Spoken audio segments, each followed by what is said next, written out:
So welcome to ENT student for discussion of medical management of rhino sinusitis from the standard book. We owe the information from the standard book. So I introduce Abhishek to start the proceedings. So introduction. Acute rhinosinusitis is common, affecting 6 to 15% of the population each year. The vast majority of cases are viral, with bacterial infection estimated in less than 2% of the cases. However, there is a significant overlap with viral infection, triggering inflammatory changes that facilitate secondary bacterial infection. Most cases resolve spontaneously within 10 days, and the incidence of complication is very low. As you know, acute rhinosinusitis is almost 15% every year in the population, and majority are viral infections followed by bacterial infection. That is secondary infection by bacteria in 2% of the cases, and there is overlap in few of the people with viral infection leading to secondary bacterial infection. That is because of the weakening of the mucosal mechanism, this conveyor belt mechanism leading to secondary bacterial infection. Initially the discharge is like a thin one for a viral, and then later the discharge is a thick one which is bacterial, and most cases they can go normally by 10 days and complication rate is very low. Medical treatment may be antimicrobial or anti-inflammatory with an aim of reducing the infective and inflammatory load to reduce both the severity and the duration of illness, to prevent recurrence and complications, or reducing symptom severity alone. So we have to be in control with the antimicrobial treatment and anti-inflammatory treatment. Antimicrobial like antibiotics, and anti-inflammatory treatment with NSAIDs, and it reduces the infectivity and also inflammation load, and it reduces the severity and also the duration of illness, and they prevent the recurrence and complications, and they reduce the symptoms also. Reduction of infective load. Inappropriate antibiotic use is a significant threat to public health in terms of increasing resistance. Yet, antibiotics are prescribed in over 80% of the outpatient visits in the United States for acute rhinosinusitis, which is termed as ARS. And ARS is the fifth most common indication for antibiotic treatment. Although the majority of ARS is viral, antibiotics are often both expected by patients and prescribed by physicians.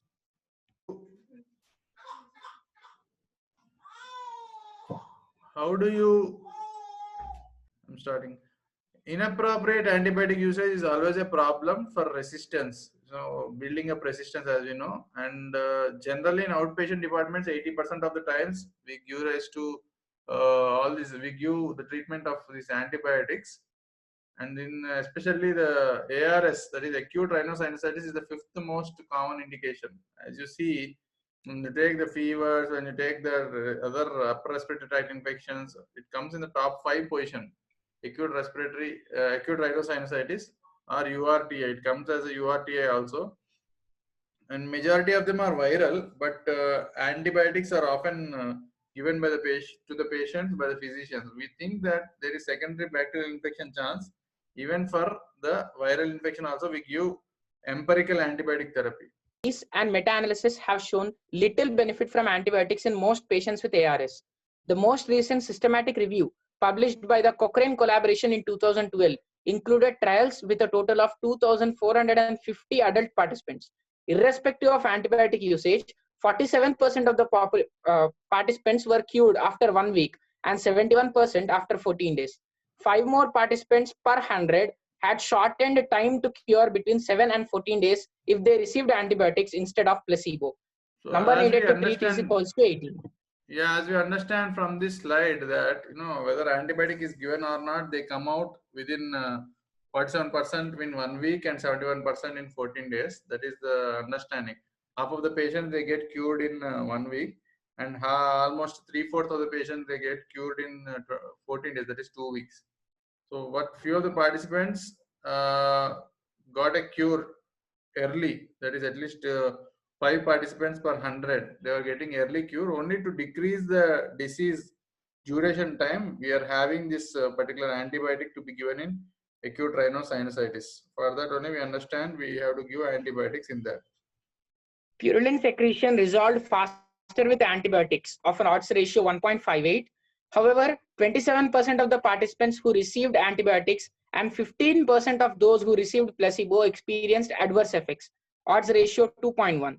Therefore, while there was a small beneficial clinical effect with antibiotics, there was also an increased risk for adverse effects.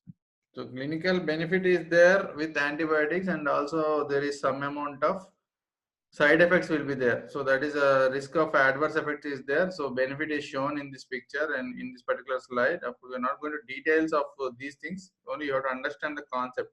You give antibiotics, there is a benefit that you can get the patients early out, and if you don't give the antibiotics, you might have a problem. The patient might get delayed, but the problem with the antibiotics is that it can go for resistance and it can also go for adverse effects also. So whatever it is, the author says that it is better not give antibiotics just itself. So I have the practice of not giving. We give antihistaminics and anti-inflammatory in the early stage, and along with steam inhalation, we give that for the acute rhinosinusitis. But it is better that restrict antibiotics for a few days. Later on, you can give the antibiotics anyhow if it is not getting cured. Antibiotics, they make the cure early, but there is a problem of side effects, as we have already seen that. Differentiating bacterial from viral ARS. If those with bacterial infection can be identified, a more selective approach to antibiotic prescribing may be applied. The gold standard for confirmation is a positive bacterial culture from maxillary sinus aspirate.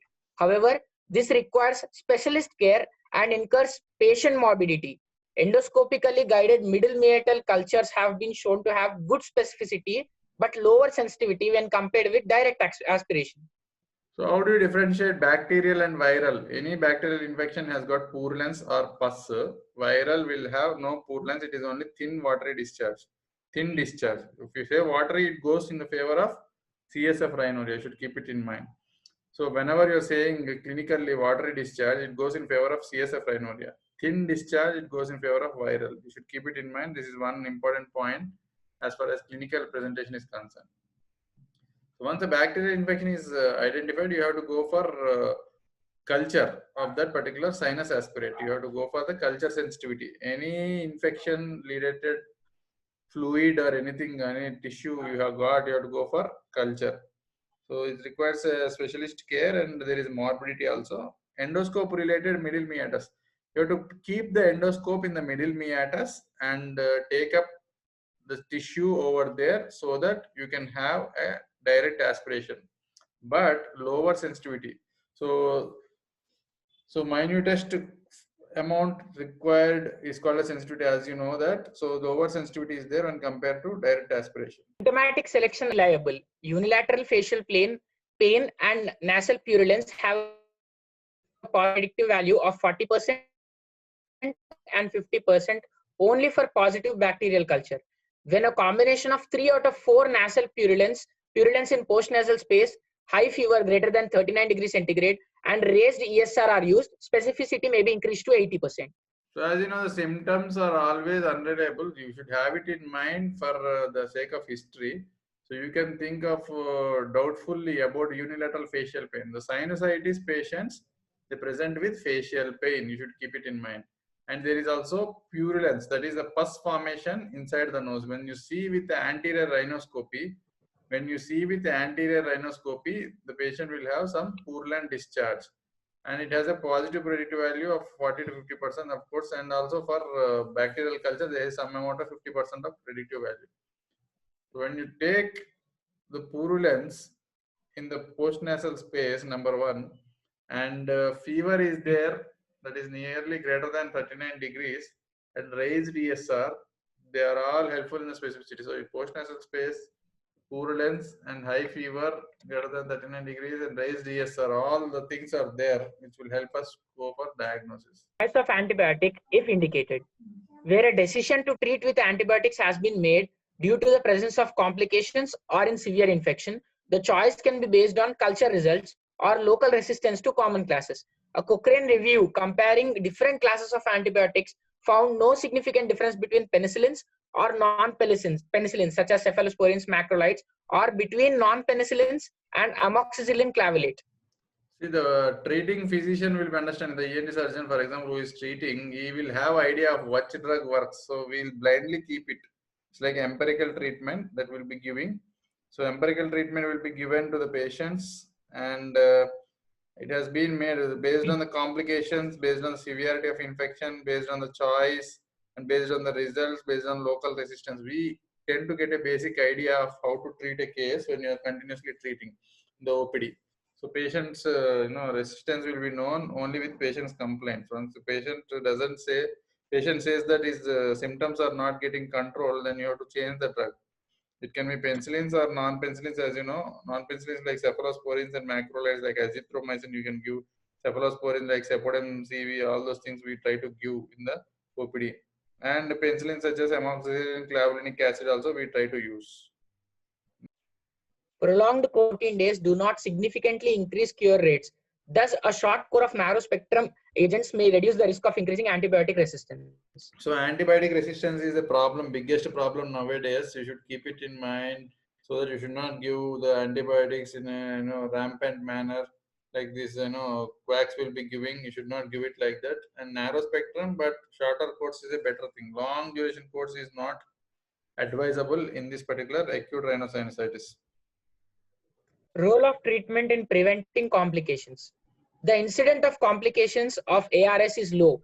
Of those cases of complicated ARS reported in UK audit, 50% has received antecedent antibiotic treatment. When comparing the prevalence of complicated ARS in countries with widely different rates of antibiotic prescribing, there seems to be little difference. In Netherlands, with the lowest rates of antibiotic usage, the prevalence is reported to be 3 per million population per annum, while in US, it is 2.7 to 4.3 per million. Thus, antibiotic usage does not seem to prevent the development of complications.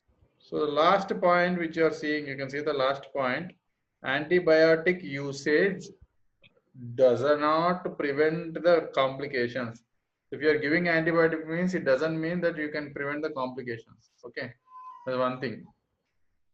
And then the incidence of complications, first point you are seeing is the incidence of complications of ARS is low. So generally acute rhinosinusitis, it does not get into complications much, and it is based on the whether they have received antibiotic or not, but whatever it is, the complication itself is low.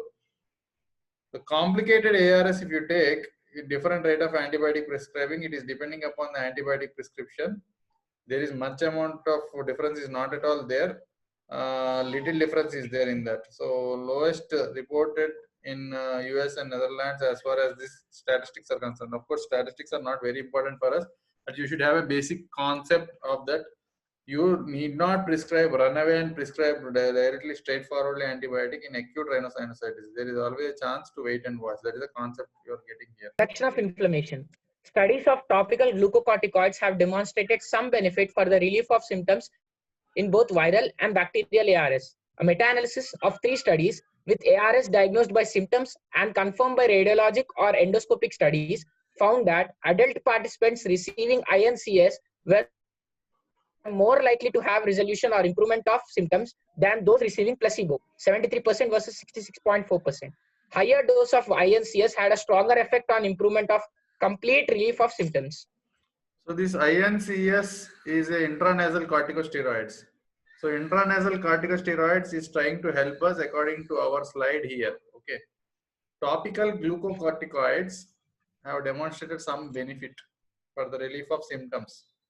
In both viral and bacterial, we are having that plus point in both viral and bacterial, this acute rhinosinusitis. So as a big study, as you could see that ARS symptoms confirmed by radiological or endoscopic study, they found that in adults, so the adults in the intranasal corticosteroids, INCS is intranasal corticosteroids, they are having more resolution and improvement. Those receiving with placebo, they have controlled and then they have seen it like this. So higher doses of intranasal corticosteroids had a stronger effect for complete relief. So instead of antibiotics to be given in acute rhinosinusitis, you better go for intranasal corticosteroids, which is a better effect than antibiotics. So they reduce the inflammation. As you know, the steroids will reduce the inflammation. That is the main mechanism of action here. As an adjunct to antibiotic therapy in treatment of ABRS, A meta-analysis of placebo-controlled trials suggests that 15 patients would need to be treated with intranasal glucocorticoids to improve clinical symptoms in one patient. As a risk of adverse effect with short-term usage of intranasal corticosteroids is low, intranasal corticosteroids can be recommended in ARS. Similarly, meta-analysis supports a role for systemic steroid treatment as adjunctive treatment. 4 RCTs or randomized control trials with a total of 1,008 adult participants met our inclusion criteria. Acute sinusitis was defined clinically in all studies with radiological confirmation in 3. So as you could see here, that is intranasal glucocorticoids improve the clinical symptoms. That is one thing. One question which arises when you are giving a steroid is there any side effect? Basically, when you give it intranasally, it is acting there only. It is not getting into the bloodstream. So short-term usage, the risk of adverse events is very low. The second point which I'm telling, it is very low in short-term usage. It can be recommended. So if you think that the inflammatory process is very high, then you can go for intranasal corticosteroids, which is not at all a mistake. You can give intranasal corticosteroids, keeping in mind all the contraindications. Of course, intranasal corticosteroids, they will not go anywhere. Intranasal corticosteroids will not go anywhere except they stay in the nose. So there is also support for a steroid treatment as an adjunctive. So number one is antihistaminics or anti-inflammatory. In that anti-inflammatory also, instead of non-steroidal anti-inflammatory therapy, you can go for steroidal anti-inflammatory therapy. That is a concept that is given over here. All participants received oral antibiotics and were assigned to either oral corticosteroids or control, placebo in 3 trials and non-steroidal anti-inflammatory drugs in 1. In all trials, participants treated with oral corticosteroids were more likely to have short-term resolution or improvement of symptoms than those receiving the control treatment. At days 3 to 7, risk ratio was 1.4, risk difference was 20%. An analysis of 3 trials with placebo as a control treatment showed similar results, but with a lesser effective size. Days 3 to 6, risk ratio of 1.2, risk difference of 12%, and days 4 to 10 or 12, risk ratio is 1.1 and risk difference is 10%. So in this particular thing, when you are observing, you could understand that the oral antibiotics is one thing, oral corticosteroids and control, that is placebo. And otherwise, the other drug is NSA, non-steroidal anti-inflammatory drugs in one more. So when you are trying to have all these things, oral corticosteroids are more likely to have resolution or improvement of symptoms. So corticosteroids is better than all those things. And then it is also compared with the other group, that is, as you know, the control treatment, that is placebo, or you are going to give as oral antibiotics. All these things say that oral corticosteroids or intranasal corticosteroids are going to have a better idea than better type of symptom relief than any other thing. So other than these antibiotics, it is better to give this steroids as a part of the treatment. And you could see that, so risk ratio 1.4, risk difference 20% at the days 4, 10, all these things are comparatively more better in this particular group than this group.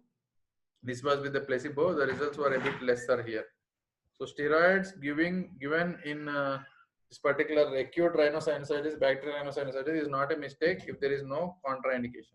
There is a limited evidence to suggest that nasal decongestions may have a small beneficial clinical effect in reducing nasal congestion, but not overall duration of ARS.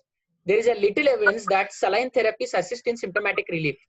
Low volume saline sprays may assist in mucus and crusting, but there is evidence that high volume irrigations are poorly tolerated in setting of acute inflammation and are currently not recommended. So as you could see here, there is a usage of decongestants, like, as you know, this Otrivin and all those sprays. So oxymetazoline, xylometazoline, they have a small clinical effect in beneficial effect, small effect, of course. You can reduce the nasal congestion, but not overall duration. So this will be symptomatic relief only. They decrease the congestion and doubtful. So sometimes we give nasoclear nasal drops, that is saline nasal drops. So it is better to give this particular Otrivin or xylometazoline, oxymetazoline than this nasoclear as far as this statement is concerned. Saline nasal drops, some people they will be giving saline nasal drops for the sake of increasing the mucociliary clearance mechanism. Saline nasal drops they give for increasing the mucociliary clearance mechanism. And some people they give saline sprays also. This is our normal saline sprays which assist in mucus and crusting. So mucus is loosened by saline sprays. You should keep in mind, if you prescribe a saline spray, mucus is loosened and crusting is also helped. So crusts, that is a hard crusts that are there, they will be loosened by this saline. And that high volume irrigations are poorly tolerated, and then setting of acute inflammation are currently not recommended. When you give saline spray, excess of saline douching, it is called as douching. So whenever you do surgery in the nose, post-operatively you give saline douching, like like gelacria. As you know, the gelacria, they will be pushing the saline inside the nose and then sending it through the other nose.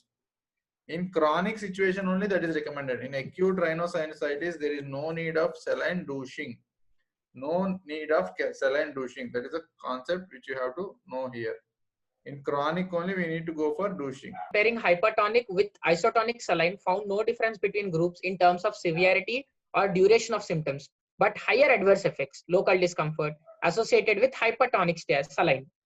So there is one more point also in comparison here, that about the hypertonic saline and isotonic saline. So hypertonic saline, what should be done, and isotonic saline, isotonic is just like normal saline. There is no difference between the groups. So people keep on giving hypertonic 3% saline. They think that it pulls away all the fluid from the mucosa and the edema is reduced. But according to this, there are higher adverse effects. That is, when you're giving a higher saline concentration, what it leads to is, it leads to local discomfort like burning and itching. With hypertonic saline, it is better not to give this saline drops. It is better to give this oxymetazoline and xylometazoline. It helps in decongestion. At least patient will have symptomatic relief. In complicated ARS, the management of complications of ARS will often require surgical intervention to address the complication itself, but will also require ongoing medical management to treat the underlying sinus infection. Where possible, choice of antibiotics should be culture indicated and are usually be given intravenously, followed by an oral course on discharge. There are no randomized trials of medical management of complicated ARS. However, in many published case series, decongestants are given. See, as far as ENT is concerned, it is 70% or 60% a medical branch and 40% a surgical branch. Out of every 10 cases, we have 2 surgeries, and rest all are medically treatable. That is a common concept of ENT, ear, nose, throat. So we are called as ENT surgeons, but most of the times we can relieve things with medical management itself. That is a concept that is being discussed in this slide. So complications, how do you manage? They are telling. So most of the times, what is complication? It is going beyond the mucoperiosteum of the sinuses. This is very important point for third year students at least. Very important is that mucocutaneous junction or mucoperiosteal junction, if it is crossing and going beyond, it becomes a complication. It becomes a complication. That, for example, frontal frontal bossing, or you can go into ethmoid sinus, can go towards the eyes like orbital cellulitis, or it can go into the brain like a brain abscess. So anything can occur. That is a complication. For that, first you have to remove that abscess with surgery. Surgical drainage is the treatment of choice, and ongoing medical treatment is also being done for the sinus infection. So when you try to compare this type, whether it is when you try to compare this for whether surgery is needed or only medicines are needed, means the choice of antibiotic is culture sensitivity directed. So you have to go for culture sensitivity, first for culture sensitivity. Initially, you give IV antibiotics for any infection, followed by a oral course on discharge. This is a common point which everybody has to know. So initially, if it is severe infection, you will go for IV infection, then go for a oral course of antibiotic. And as far as medical treatment for ARS only, there are no studies as it is shown here. But decongestants help in decongestion of the nose or nasal cavity. You should keep in mind all these things. There is little evidence regarding the use of systemic steroids in such cases, but they are often given to reduce cerebral edema associated with intracranial complications and are likely to be more beneficial than detrimental. So as you see, in complicated cases, when you think of systemic steroids, so previously what we were discussing is about the acute cases, uncomplicated ones.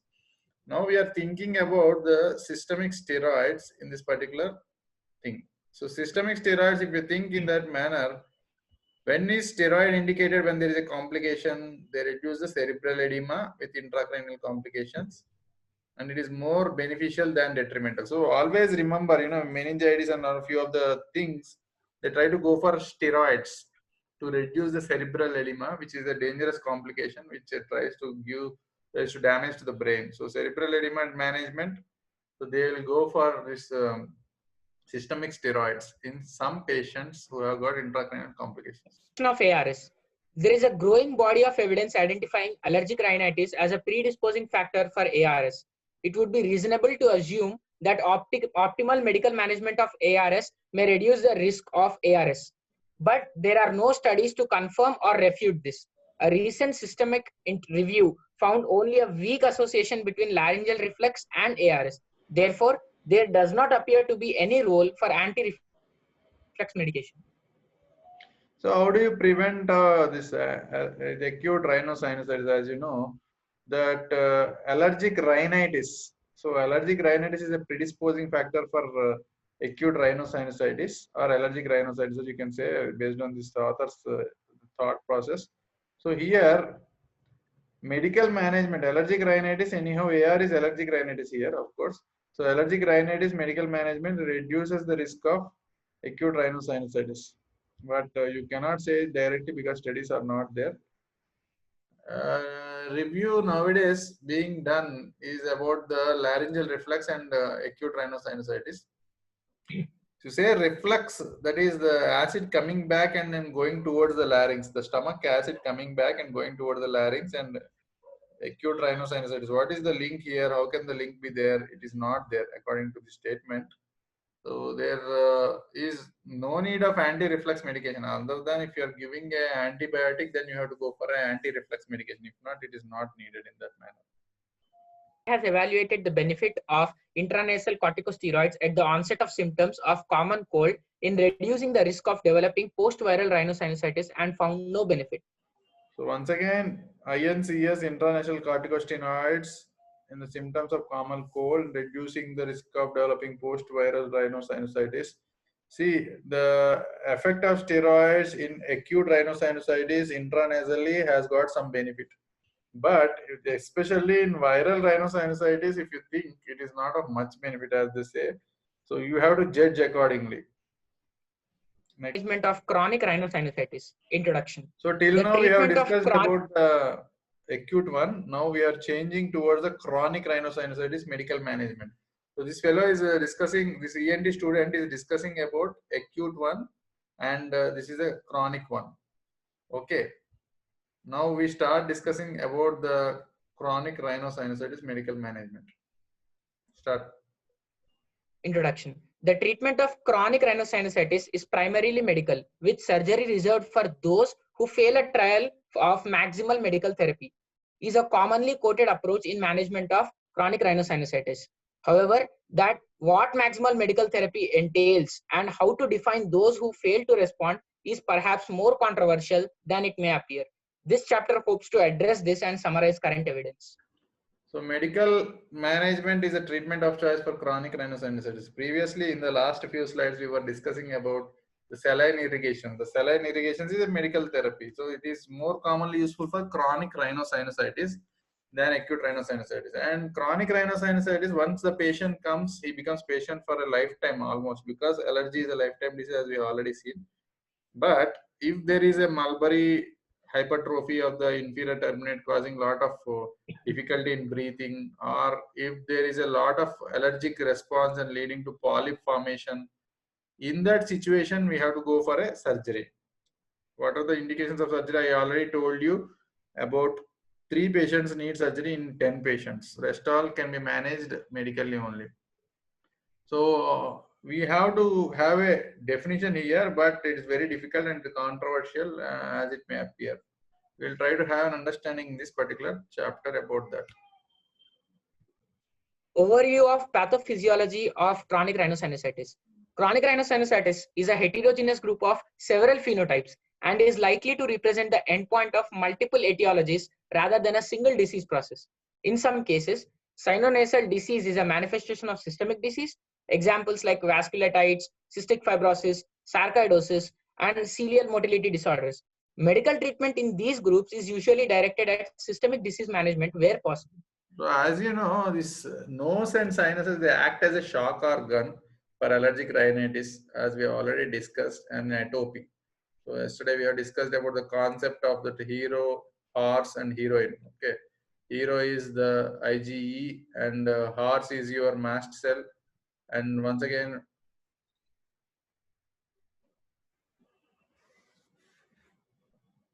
Hello, sir. hello. I think it stopped.